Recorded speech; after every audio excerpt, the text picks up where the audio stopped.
नमस्कार, मैं हूं आपके साथ दीपक भदौरिया। हमारे खास कार्यक्रम बिग डिबेट में आपका स्वागत है। निर्वाचन आयोग ने एमपी में चुनाव की तारीखों की घोषणा कर दी है। इसके साथ ही पूरे प्रदेश में आचार संहिता लागू हो गई है। आचार संहिता लागू होते ही प्रशासन ने सार्वजनिक स्थानों से होर्डिंग्स, बैनर हटवाने शुरू कर दिए हैं। वहीं बीजेपी, कांग्रेस और अन्य दलों ने अपनी कमर कस ली है। इसी पर चर्चा कर उससे पहले देख लेते हैं रिपोर्ट। मध्य प्रदेश में चुनावी बिगुल बज चुका है, तारीखों का ऐलान हो चुका है। साथ ही प्रदेश में आचार संहिता लागू हो गई है। मुख्य चुनाव आयुक्त राजीव कुमार ने तारीखों की घोषणा की। आयोग की तरफ से चुनाव को लेकर पूरी तैयारी कर ली गई है। पूरे एमपी में 17 नवंबर को चुनाव होने हैं और 3 दिसंबर को नतीजा आएगा। मध्य प्रदेश की बात की जाए तो 5,61,36,239 वोटर हैं। वोट ईवीएम से डाले जाएंगे। संवेदनशील जगहों पर केंद्रीय बलों की तैनाती की जाएगी। विधानसभा का कार्यकाल 6 जनवरी 2024 को खत्म हो रहा है। प्रदेश में कुल 230 विधानसभा सीटें हैं। मध्य प्रदेश में एक चरण में चुनाव होंगे। मुख्य चुनाव आयुक्त राजीव कुमार ने बताया कि एमपी में 148 सामान्य, 35 एससी और 47 सीटें एसटी हैं। इसी के साथ ही प्रदेश में 5,06,000 वोटर्स हैं। एमपी में आदिवासी समुदाय के सहरिया, बैगा जनजाति के वोटर्स बढ़े हैं। 60 लाख नए वोटर्स इस बार शामिल हो रहे हैं। सभी 18 प्लस के हैं। 5 राज्यों में 2900 यंग कर्मचारी चुनाव को मैनेज करेंगे। एमपी में जेंडर रेशियो बढ़ा है। हम नए वोटर्स को पोलिंग स्टेशन तक लाने के सारे प्रयास कर रहे हैं। एमपी में 84,523 पोलिंग स्टेशन बनाए गए हैं। शहरी क्षेत्र में 16,763, ग्रामीण क्षेत्र में 47,760 है। 15,000 मॉडल बूथ बनाए गए हैं। 35,000 पोलिंग स्टेशन पर वेबकास्टिंग की सुविधा। मध्य प्रदेश में 5,000 पोलिंग बूथों को महिलाएं मैनेज करेंगी। मुख्य चुनाव आयुक्त राजीव कुमार ने बताया कि एमपी में 148 सामान्य, 35 एससी और 47 सीटें एसटी हैं। बुजुर्ग वोटर्स अपने घर से वोट दे सकते हैं। 12D फॉर्म भरना होंगे। बफर जोन में भी पोलिंग स्टेशन बनाए जा रहे हैं। वहीं मुख्य चुनाव आयुक्त ने कहा कि अगर हमने इतनी मेहनत की है तो आप भी वोट देने जरूर आए। वोट देने की चुनाव आयोग ने अपील की है। I request all of you, through all of you, to all the voters to please come and exercise in the festival of democracy in a true sense. बहरहाल चुनाव आयोग द्वारा तारीखों का ऐलान तो कर दिया गया है। वहीं सियासी दल ने भी अपनी तैयारियां तेज कर दी हैं। ऐसे में भले ही फ्री में दी जा रही रेवड़ियों पर जरूर विराम लग गया है, लेकिन देखने वाली बात ये होगी कि आने वाले दिनों में दलों की राजनीति किस प्रकार की देखने को मिलती है। Special desk, Swaraj express. और इसी मुद्दे पर चर्चा करने के लिए खास पैनल हमारे साथ जुड़ा हुआ है। बीजेपी प्रवक्ता हैं ब्रजगोपाल लोहिया जी।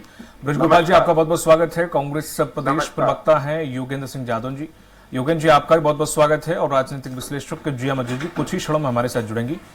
तो जिस तरह से, सबसे पहले योगेंद्र जी, जिस तरह से देखा जाए मध्य प्रदेश को अगर बात करें तो चुनाव का बिगुल बज चुका है। तारीखों की घोषणा हो गई है। जिस चीज का इंतजार था सब कुछ हो गया लगभग। इनकी भी तीसरी चौथी सूची जारी हो गई है और आपके अभी तक एक भी सूची नहीं आई है। तो सबसे पहले यही जानना चाहूंगा कि आचार संहिता का शायद इंतजार था, अब तो वो भी लग गई है। कब लोगों को जानने को मिलेगा कि आखिर किस सीट से कौन सा मुकाबला देखने को मिल रहा है, क्योंकि अभी एक तरफा ही हमने देखा है। आचार संहिता जो है राज्य पक्ष को देखकर थोड़ी सी सलाहकारी परंपरा है, उसको देखकर किसी को रोका गया है।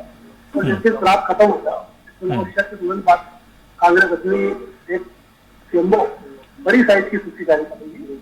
सभी जो प्रत्याशी हैं वो अपने अपने क्षेत्र में कार्यरत है। कांग्रेस पार्टी अपनी रणनीति के माध्यम से चुनाव लड़ रही है और कांग्रेस की जो अपनी रणनीति है वो पूरी तरह से कार्यकर्ताओं से आधारित है।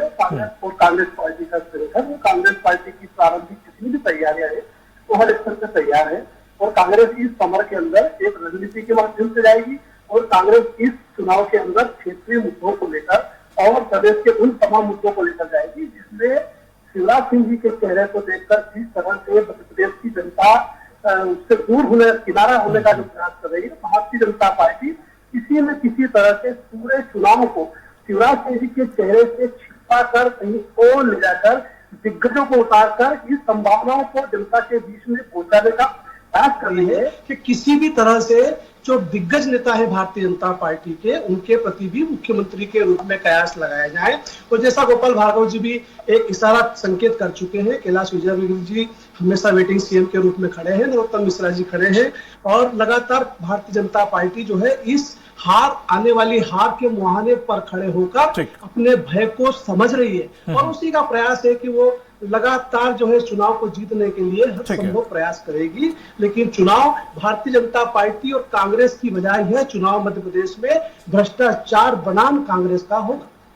ठीक, लोया जी, जिस तरह से अध्ययन तो खूब कर लिया, रिवीजन का वक्त अब ज्यादा नहीं बचा, कहा यह जा रहा है कि इस बार सबसे कम वक्त मिला है जब से तारीख का ऐलान हुआ है और चुनाव के दिन तक सबसे कम 2018 में तकरीबन 51-52 दिन मिले थे और अभी सबसे कम सिर्फ 39 डेज तकरीबन मिल रहे हैं।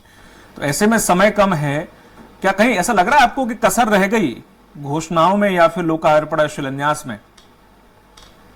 देखिए, जिनके मन में विकास की अवधारणा है उन्हें हमेशा कसक बाकी रहेगी कि हमें और करना था, हम कम कर पाए। मगर महत्वपूर्ण ये नहीं है हम बहुत कुछ कर पाए, इसकी हमें बहुत प्रसन्नता। ठीक है, मध्य प्रदेश विकास और जन कल्याण का अद्भुत मॉडल है। और जो आपने कहा कि कम समय हमें मिला है, मैं किसी समय को कम नहीं मानता, भारतीय जनता पार्टी नहीं मानती है। और वो इसलिए नहीं मानती है कि हम 5 वर्ष 2400 घंटे 365 दिन हमेशा इस बात के लिए तैयार रहती है भारतीय जनता पार्टी कि चुनाव कभी भी हो सकते हैं। जिस तरह एक अच्छे विद्यार्थी को परीक्षा के लिए तैयार होना चाहिए। नहीं, मैंने भी सवाल इसलिए पूछा था मैंने क्योंकि पूरे 4 सालों में जितना मतलब इतनी घोषणाएं नहीं हुई थी, इतनी कुछ महीनों में हो गई, इसलिए मेरा ये सवाल था कि कुछ कसर ऐसा तो नहीं कि बाकी रह गई। तो आपको दिख रहा है, मैं आपको बता देता हूँ। एक समय बताएं आप जब माननीय मुख्यमंत्री जी ने घोषणाएं ना की हो, ऐसा समय बताएं जब हमने भूमि पूजन ना किए हो, ऐसा समय बताएं जब हमने लोकार्पण ना किए हो। और आज अद्भुत मध्य प्रदेश दिखाई दे रहा है, वो उन्हीं घोषणाओं और उन्हीं कार्यक्रमों के कारण दिखाई दे रहा है। एक समय था मध्य प्रदेश में 60,000 किलोमीटर सड़कें थी, आज 6,10,000 किलोमीटर सड़कें। एक समय था जब मध्य प्रदेश में 2900 मेगावाट बिजली का उत्पादन था, आज 29,000 मेगावाट है। तो ये दिखाई दे रहा है ना कि हम तो लगातार काम करने वाले लोग हैं, ये कोई 8 दिन में थोड़ी कर लेंगे। तीसरी बात, आपको बहुत महत्वपूर्ण बातें बताता हूँ। 5 मेडिकल कॉलेज, 50 साल कांग्रेस का शासन, 56 वार, और भारतीय जनता पार्टी का आज 18 वर्ष के शासन के बाद हम प्रसन्नता से कह पा रहे हैं कि 5 से बढ़ाकर 25 मेडिकल कॉलेज आज मध्य प्रदेश में प्रारंभ है। जो छात्रों की संख्या मेडिकल में 600 थी, वो आज बढ़कर 4000 के ऊपर निकल चुकी है। ये केवल शासकीय कॉलेजों के फिगर बता रहा हूँ। परंतु तो बहुत महत्वपूर्ण आज ये है, सिर्फ एक साइड के फिगर, एक साइड का फिगर बता रहे हैं आप, दूसरी साइड का नहीं बता रहे हैं। दूसरी साइड का फिगर जो आप बोल रहे हैं सिर्फ विकास गिनारे, वहां एक 2003 में मात्र सुन लीजिए 20,000 करोड़ का कर्ज था, आज पता कितना है? 4 लाख। मध्य प्रदेश का बजट क्यों नहीं बता रहे श्रीमान? 2003 में मैं बता देता हूँ, सब बता देता हूँ। मध्य प्रदेश का बजट 2003 में 23,100 करोड़ था और उस समय मध्य प्रदेश पर 50,000 करोड़ कर्ज था और 23.2% हिस्सा हम अपने राजस्व का ब्याज की अदायगी में खर्च करते थे। नहीं, प्रश्न किया पूरा जितना तब कर्ज था उतना आज ब्याज चुका रहे हो आप। मध्य प्रदेश पर 3 लाख करोड़ कर्ज, 3 लाख पूरा बताया करिए का बजट है। मैं पूरा बताऊंगा, मैं कहीं कसर नहीं छोड़ूंगा।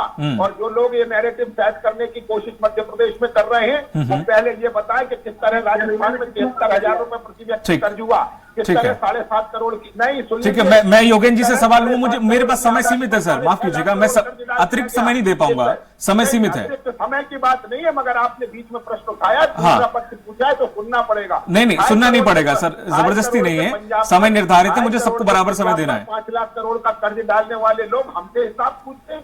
सिर्फ विकास में किया है, हमने कोई अनुराधा पौडवाल और राधा किशन मालवीय की यात्राओं पे खर्च नहीं किया जिनमें मध्य प्रदेश का एक हेलीकॉप्टर नष्ट हो गया था। हमने मध्य प्रदेश के विकास के लिए काम किया है। हाँ, अभी विकास हमने देखा सर, ऐसा नहीं है वो रेड कारपेट जैसे कोई या फैशन शो हो रहा हो, ये कमेंट कांग्रेस कर भी रही थी, ऐसे बड़े भव्य आयोजन हुए हैं सर, सब पता है सर, जनता सब जानती है, सब देख रही है सर। ठीक है, मैं आपके पास आऊंगा मंजरी जी, कौन किस एजेंडे के साथ चल रहा है। ठीक है, बजरी जी, जिस तरह से देखा जाए कि शायद 5 राज्यों में चुनाव है, लेकिन सबसे दिलचस्प मध्य प्रदेश है, क्योंकि यहाँ पे चाहे वो केंद्रीय मंत्री हों, सांसद हों, चाहे वो विधायक हों, वर्तमान मंत्री रहे हों, सब इकट्ठा करके सबको मैदान में उतारा गया है। और बड़ा दिलचस्प, सीएम का चेहरा भी घोषित नहीं है, बड़ा मजा आने वाला है शायद मध्य प्रदेश के चुनाव में। कितना दिलचस्प है और तारीखों के ऐलान होने के बाद से क्या फर्क पड़ने वाला है इनके प्रचार प्रसार पर? जी देखिए, डेफिनेटली बहुत दिलचस्प है और बड़ी ही अलग सी रणनीति बीजेपी इस समय यूज कर रही है, जो कि राजस्थान में भी अभी जो कुछ नए नाम आने वाले हैं उसमें भी इस प्रकार की चीजें सुनाई दे रही हैं कि वहां पे भी इसी प्रकार का कुछ होने वाला है। अब देखिए, ये एक ऐसी बात है कि ये बिल्कुल भी अगर उनको आशंका भी है कहीं पे, तो उनके जो गद्दावर नेता हैं उनको उन्होंने जमीन पे उतारा है, जिससे कि जन समूह उनके साथ बहुत अच्छे से कनेक्टेड रहे और कहीं पे भी कोई भी कमी ना छूट पाए। मुझे ऐसा लगता है कि पूरे विचार विमर्श करके और मजबूत लोगों को, जहां पे कि उनको शक शुबा ना हो कि ये हार भी सकते हैं, ऐसे कैंडिडेट्स को उन्होंने जमीन पे उतारा है। जी ठीक है। जिस तरह से कांग्रेस प्रवक्ता सर, आप जिस तरह से कांग्रेस ने कहा कि उससे पहले हम रिलीज कर देंगे अपनी सूची, योगेंद्र जी के चुनाव से पहले, आचार संहिता से पहले हम कर देंगे, अब आचार संहिता लग गई, अब आचार संहिता लग गई, अब आपके जो कैंडिडेट आएंगे, एक तो वैसे ही वक्त कम मिला है 39 डेज, जो कि अब तक का 2013-18 है और इस सबसे कम वक्त है अभी, सिर्फ 39 दिन का समथिंग बताया जा रहा है। लेकिन अब आप सोचिए कि अब उस तरह से अब सूची आने के बाद भी आपके जो प्रत्याशी हैं वो झांकी नहीं जमा पाएंगे जो बीजेपी ने पहले से जमा ली, जो रुतबा, जो पोस्टर, जो दुनिया भर का पैसा खर्च होता है और कई सारी घोषणाएं होती हैं, वो कहीं ना कहीं से वंचित नहीं छोड़ दिया आपने उन प्रत्याशियों को जो मैदान में उतरेंगे? मीडिया सबसे मजबूत स्तंभ है और उसकी दृष्टि निश्चित रूप से पहली है। आपने भी देखा है कि किस प्रकार से जन आशीर्वाद यात्रा को भारतीय जनता पार्टी और अपने शासन प्रशासन के माध्यम से उसमें भीड़ इकट्ठा करने का प्रयास कर रही थी, और आपने देखा किस तरह से पूरे मध्य प्रदेश के हर विधानसभा वार, हर क्षेत्र में कांग्रेस पार्टी अपनी जन आक्रोश यात्रा को लेकर गई थी, और जिस तरह से जनता का उसके प्रति जन समर्थन था वो पूरी तरह से एक रिहर्सल था और पूरे प्रदेश की जनता ये तय कर चुकी है, क्योंकि इस सरकार को चाहे युवा हो, चाहे मध्य प्रदेश के अंदर किसान हो, चाहे मध्य प्रदेश के अंदर कर्मचारी हो, सभी लोग इस सरकार से त्रस्त आ गए हैं। और मात्र 3 महीने 4 महीने में जिस प्रकार से मुख्यमंत्री जी लगातार घोषणाएं, लगातार शिलान्यास, चाहे कुछ भी हो, मुझे सरकार दे दो, कैसे भी करके मुझे सरकार दे दो, मुझे चुनाव जीतना है, बस एक लय को पकड़कर जो चुनाव लड़ने का प्रयास कर रहे थे, वो उनकी प्रथम कड़ी थी जो बता रही थी कि मध्य प्रदेश में भी चुनाव आ रहे हैं, और दूसरी कड़ी में अपने सारे दिग्गजों को लेकर उनकी संख्या के आधार पर संख्या बल को बढ़ाने का एक असफल प्रयास कर रहे हैं। मध्य प्रदेश के अंदर चुनाव, ये तो सत्य है ना कि ये तो सत्य है कि कहीं ना कहीं प्रचार प्रसार में कांग्रेस पिछड़ी है। नहीं, कांग्रेस पार्टी और कांग्रेस पार्टी के जो चुनाव लड़ने वाले जितने भी चेहरे हैं वो अपने क्षेत्र में पूरी ताकत के साथ, पूरी मेहनत के साथ और स्थानीय मुद्दों को लेकर लगातार संघर्ष कर रहे हैं, और कांग्रेस का कार्यकर्ता यहाँ लगातार संघर्ष कर रहा है। सबसे ज्यादा मध्य प्रदेश में कांग्रेस पार्टी के कार्यकर्ता पर जो चुभन है वो यह है कि 15 माह के अंदर ही कांग्रेस पार्टी की सरकार को किसी न किसी तरह से छीनने का प्रयास किया गया है, और यह सब चीज जनता के बीच में पूरी तरह से इसका पर्दाफाश हो चुका है। चाहे महाकाल का भ्रष्टाचार हो, जनता इसको नहीं भूल सकती। अच्छा, वो तो चलो ठीक है, अगर आप सूची अगर 10-5 दिन में या 2-4 दिन में अगर जारी भी करते हैं और 2 तारीख को नाम वापसी लेने का समय है, तो आपको नहीं लगता अगर मनोबल बढ़ा, हालांकि आप अंदर ही अंदर इसको कोशिश कर रहे होंगे कि जब सूची करे तो कोई बड़ा हंगामा ना हो, लेकिन कहीं ना कहीं फूफा शादी में रूठ ही जाता है, तो ऐसे में कई बार ऐसे देखने को मिलता है कुछ प्रत्याशी मुंह बना ही लेते, तो आपको नहीं लगता कि उन्हें साधने या मनाने का वक्त बहुत कम बचेगा और कहीं ना कहीं नुकसान ना हो जाएगी? ऐसी परिस्थिति विपक्ष की कांग्रेस के सामने नहीं आएगी और कभी किसी संभावनाओं से इनकार नहीं किया जाता, लेकिन उसमें हमने प्रदेश स्तर पे, राष्ट्रीय स्तर पे, राष्ट्रीय नेतृत्व के माध्यम से, राष्ट्रीय प्रभारी के माध्यम से, प्रदेश के प्रभारियों के माध्यम से, संगठन प्रभारी चुनाव प्रभारी माध्यम से कई कड़ियों को हमने संयोजित कर लिया है। ऐसी परिस्थिति कांग्रेस पार्टी के समक्ष निश्चित नहीं आएगी, और जिस तरह से भारतीय जनता पार्टी का आप देख रहे हैं कि जिन नाम की सूची का जैसे जैसे उद्घोषणा हो रही है वैसे वैसे संघर्ष बड़ा नजर आता जाता है, किस प्रकार से विरोध हो रहा है आप भी देख रहे हैं, प्रत्याशियों किस तरह से विरोध हो रहा है। ऐसी परिस्थिति कांग्रेस के सामने नहीं आएगी और कांग्रेस हर परिस्थिति को संभालने के लिए तैयार है। ठीक है, ब्रजगोपाल लोहिया जी, जिस तरह से देखा जाए प्रचार प्रसार में आपकी पार्टी ने काफी अच्छा प्रदर्शन किया और काफी गेन करने की कोशिश की एन वक्त पे, और शायद करे भी, लेकिन जिस तरह से आचार संहिता लग गई है तो अब कई सीएम के कार्यक्रम भी रद्द हो गए हैं, तो अब जो प्रचार का जिम्मा है वो किस तरह से और क्या रणनीति के तहत बनाया जाएगा, या कोशिश है, आपने तो पहले से तय कर रखा होगा? नहीं, सभी चीजें पहले से तय। भारतीय जनता पार्टी में कोई भी चीज ऐसी नहीं है जो बिना रणनीति के नहीं होती, बिल्कुल इसीलिए। हम उस तरह के राजनीतिक दल नहीं है जिनमें गुटों के हिसाब होने हैं कि पचौरी को कितनी टिकट मिलेंगी, दिग्विजय सिंह को कितने टिकट मिलेंगे, कमलनाथ को कितने। हम उस तरह के लोग नहीं हैं। हम तो कार्यकर्ता आधारित राजनीतिक दल है, नेता आधारित राजनीतिक दल नहीं है। एक बात। दूसरी बात, हमने कभी ये दावा नहीं किया कि हम पहले से घोषित करेंगे, मगर ये दावा कर रहे थे कमलनाथ और कह रहे थे कि हम 1 वर्ष पूर्व सूची जारी कर देंगे, फिर कहा हम 6 महीने पहले जारी कर देंगे, फिर कहा हम 4 महीने पहले जारी कर देंगे, और अब तो आचार संहिता भी लग चुकी कमलनाथ जी। और उन्होंने अभी, आपको याद होगा, परसों ही कहा था कि हमने 140 सीटों पर विचार विमर्श प्रारंभ किया है। उसने तो भारतीय जनता पार्टी ने उम्मीदवार घोषित कर दी है। आज 136 उम्मीदवार भारतीय जनता पार्टी के घोषित हो चुके हैं। हमने 76 आकांक्षी विधानसभाएं थी, उनके पहले घोषित किए। 57 की सूची हमने आज जारी की है, बीच में 3 और 1 और है। तो ये देखिए। और दूसरी बात, जो लोग ये कहते हैं, कांग्रेस पार्टी को मैं आप एक बड़ा गंभीर प्रश्न उठाता हूँ कि आपकी पार्टी काम के आधार पर कहां जा रही है। जाइए ना, आपके 10 वर्ष की दिग्विजय सिंह की सरकार में हमने ये उपलब्धि हासिल की थी।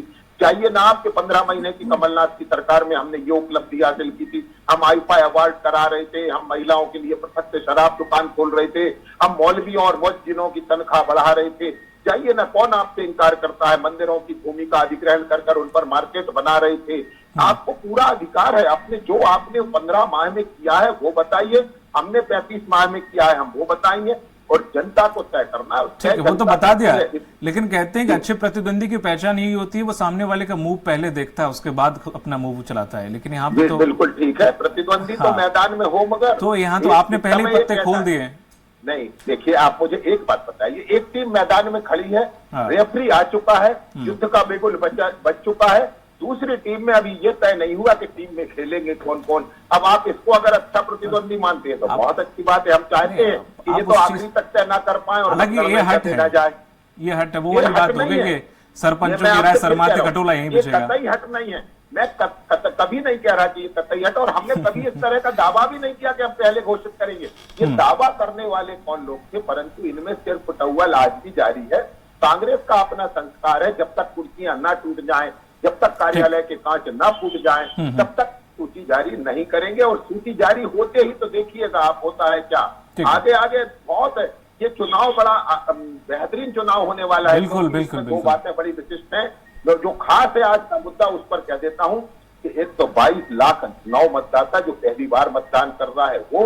दूसरा, महिलाओं की 13% बढ़ी हुई आबादी, पहली बार मध्य प्रदेश के इतिहास में पुरुषों की संख्या में महिलाओं का वोटर मतदाता सूची में ज्यादा नाम आया है। ठीक है, ये मतदाता मध्य प्रदेश का भविष्य तय करेंगे, और हम उम्मीद करते हैं कि हमारी लाडली बहना, हमारे बेटे बेटी मध्य प्रदेश में पुनः भारतीय जनता पार्टी की सरकार बनाएंगे, और ये दीपावली कमल के फूल वाली होगी। ठीक है मंत्री जी, जिस तरह से देखा जाए युवा वोटर की संख्या वाकई इस बार अच्छी खासी है और वो कहीं ना कहीं निर्णायक भूमिका में है।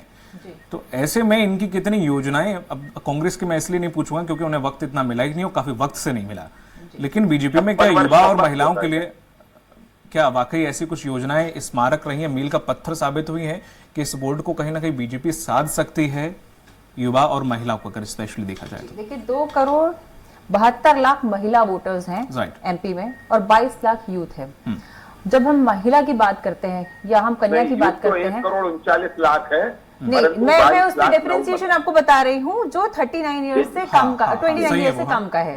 ठीक है, 1,64,00,000 जो है वो 29 ईयर्स अबव का है। ठीक है, सो अब देखें, सीखो कमाओ योजना जो चली थी उसका डेफिनेटली असर कुछ तो पड़ा है, क्योंकि मैं युवाओं के बीच में रहती हूँ और मैं बात करती हूँ। इसी की कंपटीशन में अभी जो वचन पत्र कांग्रेस डिस्कस कर रही है या लाने वाली है, उसके अंदर भी इसी प्रकार की स्वावलंबी योजनाएं वो ला रही है। दूसरा, महिला सम्मान योजना 1,500 रुपए, सेम जो लाडली बहना योजना चल रही है वर्तमान में, वो लेकर के आ रही है।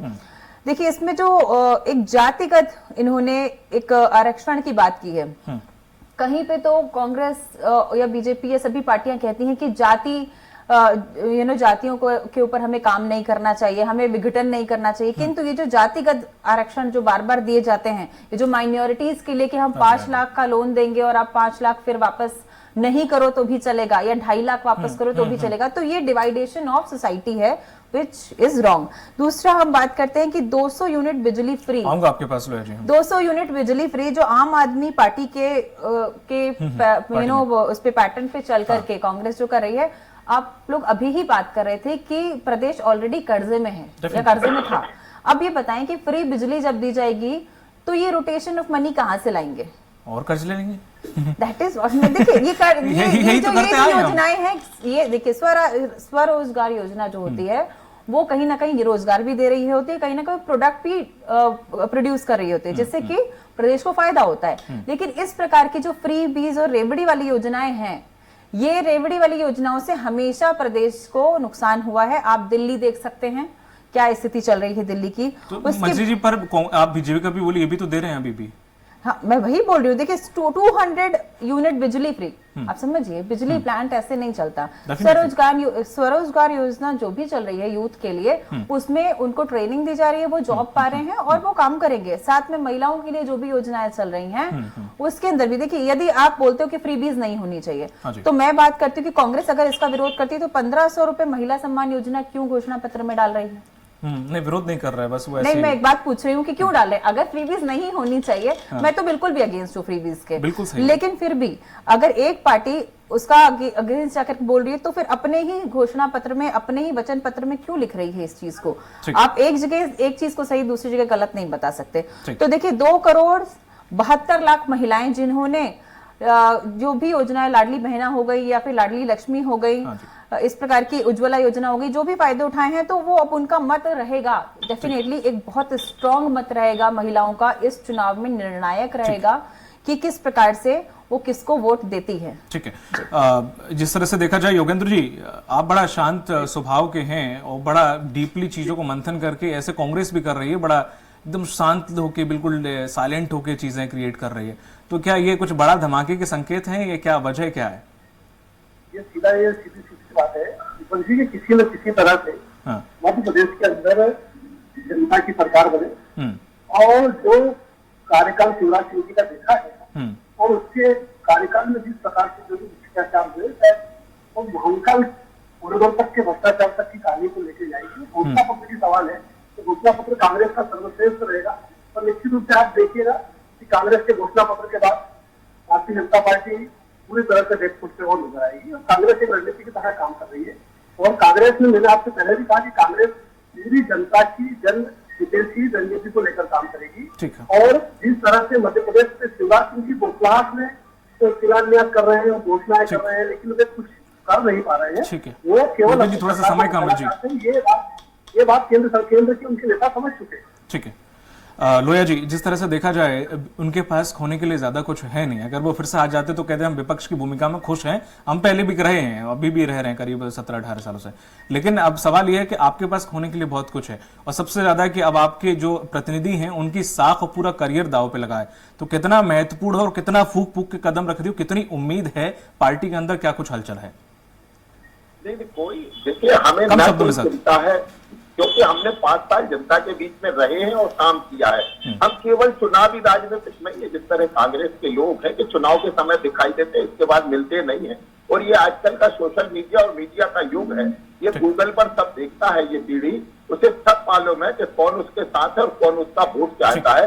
अभी आपने एक प्रश्न जरूर किया था कि बड़ा धमाका करना चाहते हैं। मुझे नहीं लगता कि ऐसे थके हुए लोग जिनको उठाने और चलाने में भी 2 लोगों का सहारा लगता है, वो लोग कोई धमाका कर पाएंगे, मैं तो नहीं समझ पाता हूँ। ये तो कई बार चले हुए बम है, अब ये खाली खोखे हैं, खाली खोखों से कोई उम्मीद नहीं। ठीक है, वो आपका कॉन्फिडेंस है, खैर अच्छी बात है।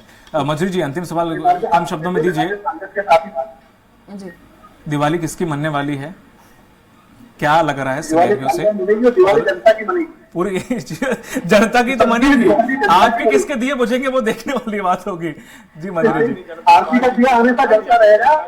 सर समय बहुत कम है, वेस्ट मत देखिए, करिए। दिवाली आंसर तो दे जनता दीजिए। की मननी चाहिए। मैं तो जनता की तरफ से ही बोलती हूँ कि डेफिनेटली जनता की दिवाली मननी चाहिए। और जितनी भी जो भी स्कीम्स, जो भी शपथ पत्र या वचन पत्र में लाने वाले हैं, अगर वो मैचिंग है बीजेपी से, तो कांग्रेस किस तरह से बीजेपी से अलग काम करने वाली, ये कांग्रेस को दिखाना पड़ेगा। दूसरा बात ये कि ये जो महिलाओं के लिए मैंने बोला कि महिलाएं इस चुनाव में बहुत ही निर्णायक, आधी आबादी से भी अधिक हैं मध्य प्रदेश में महिलाएं, तो ये बहुत ही निर्णायक रहेगा कि महिलाएं किस तरफ किसको जिताना चाहती हैं, मामा को लाना चाहती हैं या फिर कमलनाथ को लाना चाहती हैं। बिल्कुल। चलिए लोया जी, आपका, योगेंद्र जी, आपका, मंत्री जी, आपका, तीनों लोगों का हमारे साथ जुड़ने के लिए बहुत बहुत शुक्रिया। तो अब ये देखना होगा कि तारीखों का ऐलान हो चुका है, बिगुल बज चुका है, सभी ने अपनी तैयारी लगभग पूरी कर ली है, थोड़ी बहुत बची हुई है वो भी लगभग पूरी हो जाएगी। अब 3 दिसंबर को देखने वाली बात होगी कि आखिर असली दिवाली किसकी बनती है। मुझे दीजिए इजाजत, नमस्कार।